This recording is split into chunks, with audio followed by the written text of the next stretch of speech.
نكحلها بدبس الرمان.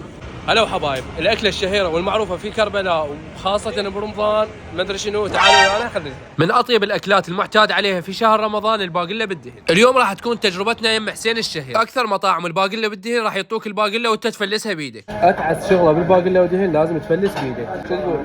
فلس يا الغالي. بعد ما نخلص تفليس نعطيهم اياه حتى يجهزون لنا الطلب. واهم شيء الليمون ويا الباقله والدهن. حط لك 50 60 وحده. ايش دعوه؟ واهم شيء قاهر البلاس. وصل اصلا. وما اسولف لكم ريحه الدهن الحر ايش قد طيبه.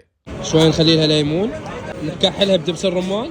يا بيه، وهسه سلامكم العافيه. بسم الله. شباب انا ما دا استوعب، استوعبوني. مثل ما تعرفون احمد دائما ما يشتي سود عليه.